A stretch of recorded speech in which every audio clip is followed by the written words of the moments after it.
سکتے ہیں جس کی روشنی میں ہم آگے بڑھیں گے۔ رسول اللہ صلی اللہ علیہ وسلم نے کہا، نہیں ہے کوئی بھی نبی مگر تحقیق کہ یعنی یہ ہو چکا، یہ ثابت شدہ ہے کہ ڈرایا اس نے اپنی امت کو موجود خطرے سے یعنی اس دجال سے، اور اس میں کچھ شک نہیں میں بھی تمہیں بالکل اسی طرح اس موجود خطرے سے ڈراتا ہوں۔ ناظرین، اس روایت میں جو الفاظ استعمال ہوئے ہیں ان میں ایک لفظ ہے حاضرہ۔ یہ لفظ انتہائی اہمیت کا حامل ہے۔ جب تک ہم اس لفظ کو سمجھیں گے نہیں، اس لفظ پر غور نہیں کریں گے تو ہم حقیقت کو نہیں پا سکیں گے۔ حقیقت کو جاننے کے لیے اس موضوع کی حساسیت کو سامنے رکھتے ہوئے ہمیں اس لفظ میں غور کرنا ضروری ہے۔ اس لفظ میں غور کرنے سے پہلے ایک اور روایت ہے، ہم اس کو بھی سامنے رکھتے ہیں، اس کے بعد انشاءاللہ اللہ کے فضل سے ہم اس لفظ کی طرف آئیں گے۔ رسول اللہ صلی اللہ علیہ وسلم نے کہا، نہیں بعث کیا اللہ نے کوئی نبی مگر اس نے ڈرایا اپنی امت کو دجال سے۔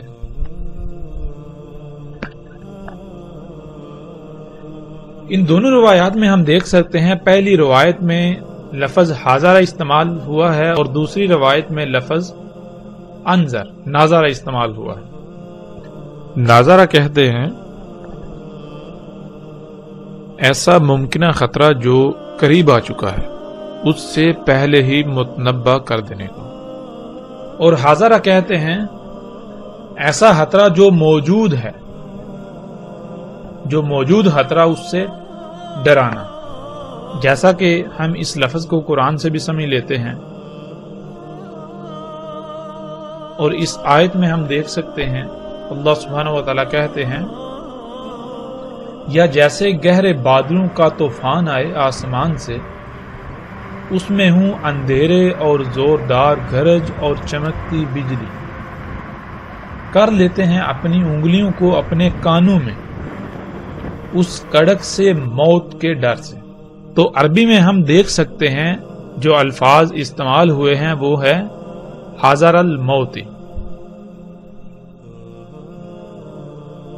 تو اس آیت میں پیچھے ہم دیکھ سکتے ہیں اللہ سبحانہ و تعالیٰ جو مثال بیان کر رہے ہیں اس میں کیا ہے کہ اچانک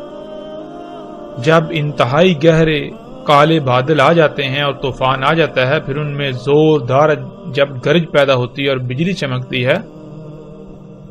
تو اس وقت بالکل یہی احساس ہوتا ہے کہ ابھی موت آئی۔ تو وہ جو ڈر ہوتا ہے، کیا وہ ڈر مستقبل کا ہوتا ہے؟ مستقبل کے لیے اگر کہا جائے گا تو اس کے لیے لفظ خوف استعمال ہوگا، نہ کہ حاضرہ۔ خوف کہتے ہیں جو مستقبل میں پیش آنے والا خطرہ ہو، اس سے لاحق ڈر کو۔ تو حاضرہ کہتے ہیں جو موجودہ خطرہ ہو، جو خطرہ سر پر موجود ہو، جو خطرہ سامنے ہو، جو خطرہ آنکھوں کے سامنے ہو، اس سے ڈرانا، اس سے ڈرنا حاضرہ لفظ استعمال ہوتا ہے۔ تو کوئی بھی نبی ایسا نہیں گزرا جس نے اپنی امت کو دجال سے نہ ڈرایا ہو۔ جب لفظ حاضر آ گیا تو اس کا مطلب کیا ہے کہ ہر نبی کی موجودگی میں یہ فتنہ موجود تھا۔ ہر نبی کی موجودگی میں دجال کا فتنہ موجود تھا، جس سے ہر نبی نے اپنی امت کو، اپنی قوم کو دجال سے ڈرایا۔ اور اگر ہم پچھلی نشست میں جو بات ہمارے سامنے آئی تھی اس کو سامنے رکھیں تو یہ بات بالکل صادق بھی آتی ہے، سچ بھی ثابت ہوتی ہے کہ ہر دور میں جتنے بھی فتنے ہوتے ہیں ان فتنوں میں جو سب سے بڑا فتنہ ہے جو سب سے بڑا فتنہ ہوتا ہے وہ فتنہ دجال کا فتنہ کہلائے گا. لیکن وہ اس وقت کے لیے ہوگا.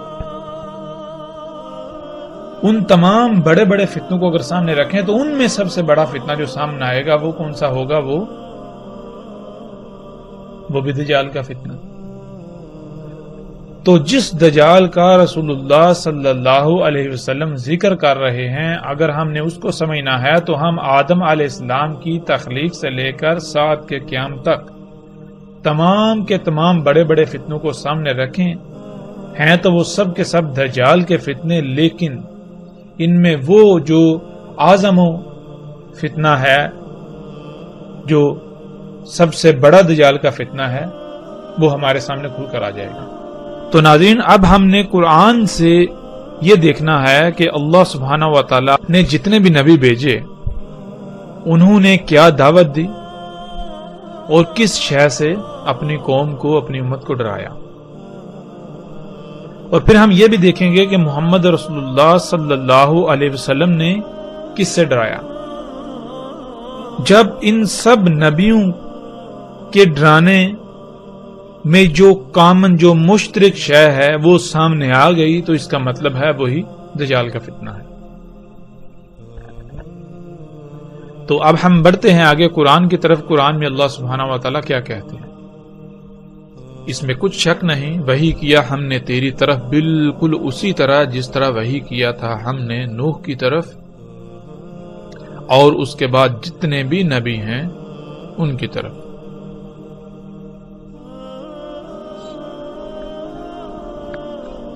اس آیت میں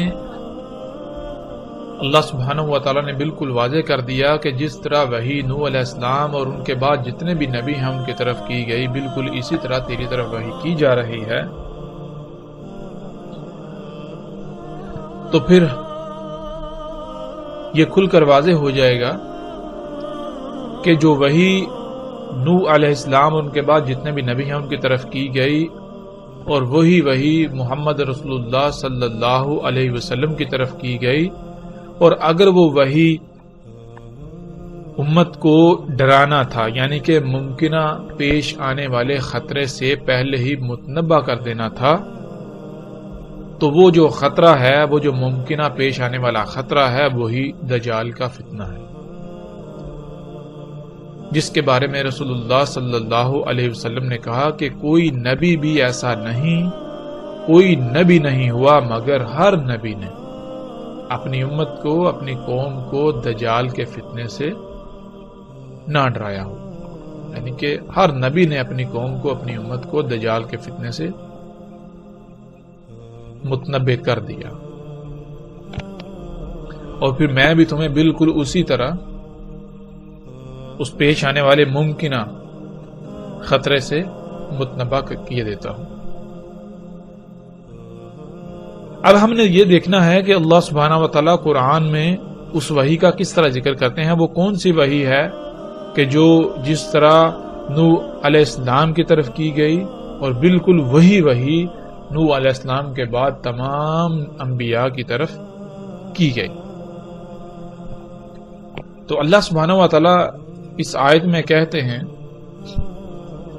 اس میں کچھ شک نہیں، ہم نے بھیجا تجھے حق کے ساتھ بشارت دینے والا اور پیش آنے والے ممکنہ خطرے سے پہلے ہی متنبع کر دینے والا.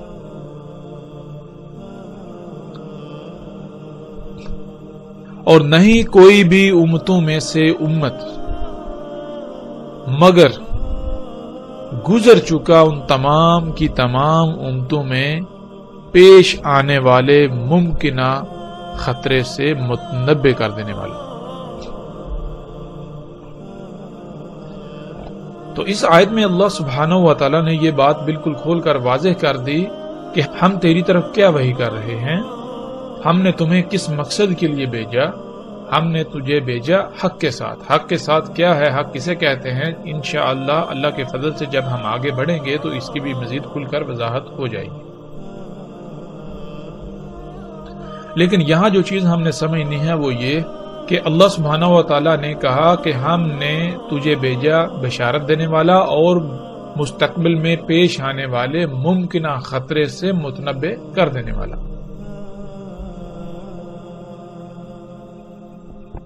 اور کون سا پیش آنے والا ممکنہ خطرہ؟ جو انسانوں کے اپنے ہی اعمال کے سبب قریب آ چکا ہے، جو انسانوں کے اپنے کیے ہوئے اعمال کا رد عمل ہے۔ اور پھر اللہ سبحانہ و تعالیٰ کہہ رہے ہیں کہ جتنی بھی امتیں پہلے گزر چکی، جتنی بھی، کوئی ایک بھی امت ایسی نہیں کہ جس میں تنبہ کرنے والا نہ گزر چکا ہو، یعنی گزر چکا ہے۔ تو اب ہم یہ دیکھتے ہیں کہ جب پچھلی تمام کی تمام امتوں میں ان امتوں کے اعمال کے سبب جو خطرہ ان کے سر پر آ چکا، جو خطرہ ان کو لاحق تھا، جب انہیں اس ممکنہ خطرے سے متنبع کرنے والا بھیجا، اس نے دعوت دی، تو کیا اس قوم نے، کیا ان امتوں نے اللہ کے بھیجے ہوئے کی اس دعوت کو تسلیم کر لیا، اس ممکنہ خطرے کو بانپ کر اس سے بچ گئے؟ جو اس خطرے سے بچنے کے لیے درکار تھا، جو ہدایات اللہ سبحانہ و تعالیٰ نے اس خطرے سے بچنے کے لیے دی، کیا آیا ان ہدایات کو تسلیم کر لیا گیا؟ ان ہدایات کو تسلیم کر کے ان پر عمل کر لیا گیا اور اپنی سابقہ روش کو ترک کر دیا گیا؟ تو اس کا جواب بھی اللہ سبحانہ و تعالیٰ دے دیتے ہیں۔ اور اگر تیری تکذیب کی جائے گی، یعنی اگر یہ تجھے جھٹلا دیں گے کہ جو تو انہیں ان کے اعمال کے سبب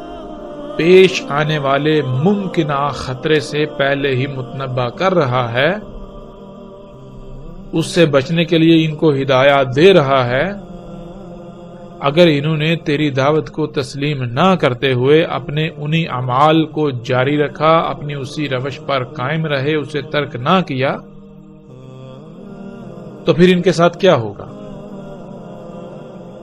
اس کا جواب بھی اللہ سبحانہ و تعالیٰ آیت کے اگلے حصے میں دے دیتے ہیں۔ پس تحقیق، یعنی کہ ایسا ہو چکا،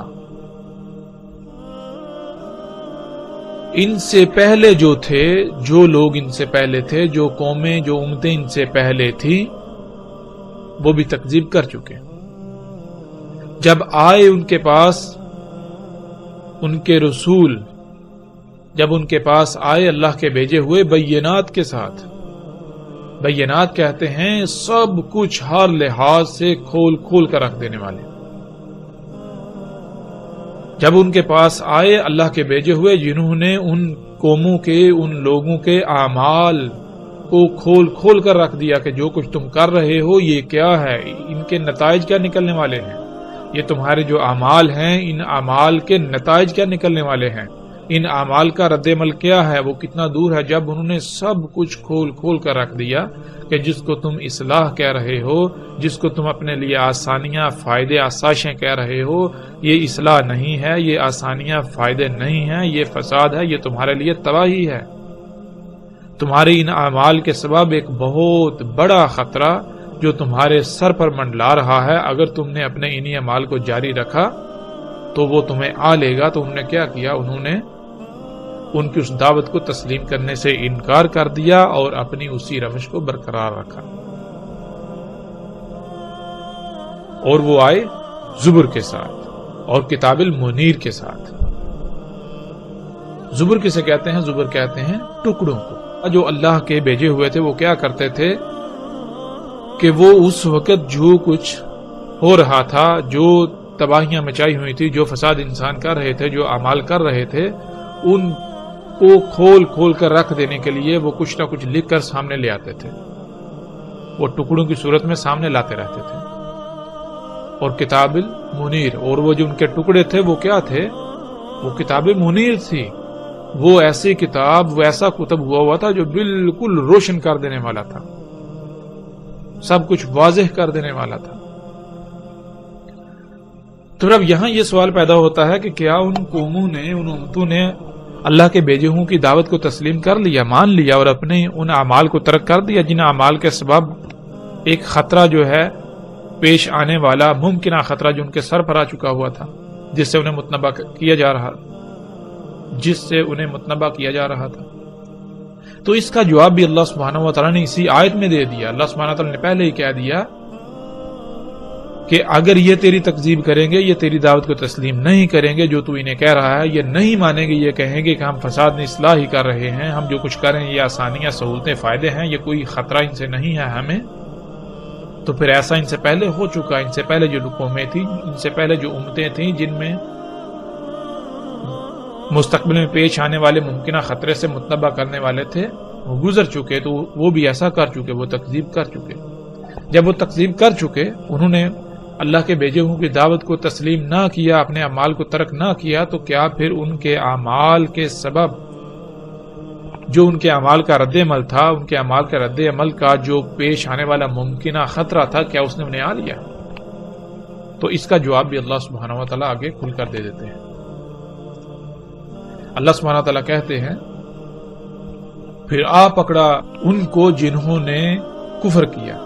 یعنی کہ جن لوگوں نے تکذیب کی، جن قوموں نے تکذیب کی، پھر ان کی تکذیب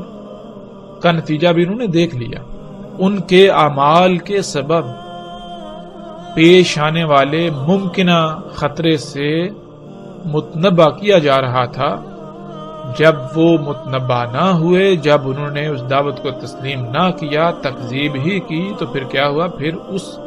پیش آنے والے ممکنہ خطرے نے انہیں آ پکڑا لی۔ پھر اس آیت میں آگے اللہ سبحانہ و تعالیٰ کہتے ہیں پس کیسا تھا ان کی اس تکذیب کے سبب ان کا پکڑا جانا، ان پر جو پکڑ آئی وہ کیسی تھی؟ تو یہاں تک یہ بات کھل کر واضح ہو جاتی ہے کہ اللہ سبحانہ و تعالیٰ نے جتنے بھی نبی و رسول بھیجے، ان تمام کے تمام نے ان قوموں، ان امتوں کے اپنے ہی کیے ہوئے اعمال، اپنے ہوئی ہاتھوں سے کیے ہوئے اعمال کے سبب جو ان اعمال کا رد عمل تھا، وہ رد عمل ایک بہت بڑا خطرہ تھا ان قوموں کے لیے، جس سے انہیں پہلے ہی متنبہ کیا گیا کہ اے لوگو، اے قوموں، جو کچھ تم کر رہے ہو، یہ اعمال، ان کا انجام کیا ہے، ان کا نتیجہ کیا ہے؟ ان کا نتیجہ یہ ہے کہ جو کچھ تم کر رہے ہو، ان اعمال کے سبب ایک بہت بڑی تباہی تمہارے سر پر مسلط ہوگی، ایک بہت بڑی تباہی تم پر مسلط ہوگی۔ تمہارے لیے بہتر یہ ہے کہ تم ان اعمال کو ترک کر دو، ورنہ پھر تم اس تباہی کا شکار ہو جاؤ گے۔ یہی وہ دجال کا فتنہ تھا جس کا وہ شکار ہو گئے۔ اور پھر اللہ سبحانہ و تعالیٰ نے پیچھے جو آیات گزری ان میں بالکل واضح کر دیا کہ اور اگر یہ تیری تکذیب کریں گے، اور قرآن کا اسلوب ایسا ہے کہ اللہ سبحانہ و تعالیٰ گویا کہ یہ کہہ رہے ہیں کہ یہ تیری تکذیب کریں گے، یہ بھی تیری اسی طرح تکذیب کریں گے جیسے تو اس سے پہلے رسولوں کی ہو چکی، جیسے اس سے پہلے امتیں تکذیب کر چکی، بالکل اسی طرح یہ امت بھی، یہ قوم بھی تکذیب کرے گی، یہ اس دعوت کو تسلیم نہیں کرے گی، یہ اپنی اسی روش کو جاری رکھے گی۔ پھر جب یہ اپنی ان اعمال کو جاری رکھے گی، اپنی اسی روش پر قائم رہے گی، تو ان کے اعمال کے سبب وہ ممکنہ خطرہ جس سے انہیں متنبہ کیا جا رہا ہے وہ ان پر آ پڑے گا۔ پھر آگے اللہ سبحانہ و تعالیٰ کہتے ہیں اور نہیں بھیجا ہم نے تجھ سے پہلے رسولوں میں سے کوئی بھی رسول مگر اس کی طرف ہم نے یہی وحی کیا کہ اس میں کچھ شک نہیں، کوئی بھی ایسی ذات نہیں کہ جس کی غلامی کی جائے، جس کی بات مانی جائے، مگر سوائے میرے، بس میری ہی غلامی کرو، بس صرف اور صرف میری ہی بات مانو۔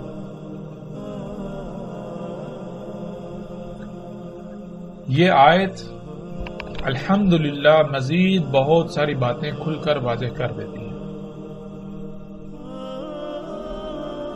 وہ کون سے اعمال تھے جن اعمال کے سبب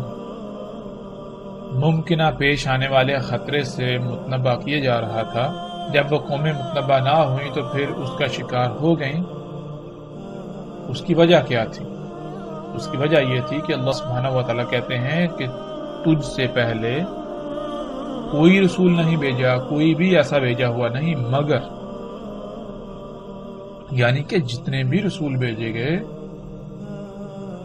ہر رسول کی طرف اللہ نے اپنے ہر بھیجے ہوئے کی طرف یہی وحی کیا کہ اپنی قوم سے کہو، ان لوگوں سے کہو، اپنی امت سے کہو کہ اس میں کچھ شک نہیں، اللہ کے علاوہ کوئی الہ نہیں۔ الہ کہتے ہیں ایسی ذات کو جس کی بات مانی جائے، جس کی غلامی کی جائے، جس کے پیچھے چلا جائے، جس کی مرضی سے رائے برابر بھی عمل کرنا۔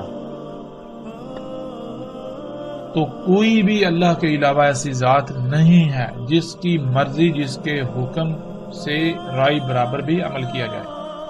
اگر تم نے کوئی رائے برابر بھی عمل کرنا ہے تو وہ صرف اور صرف اللہ ہی کے حکم کے مطابق کرنا ہے، اللہ ہی کی مرضی سے کرنا ہے۔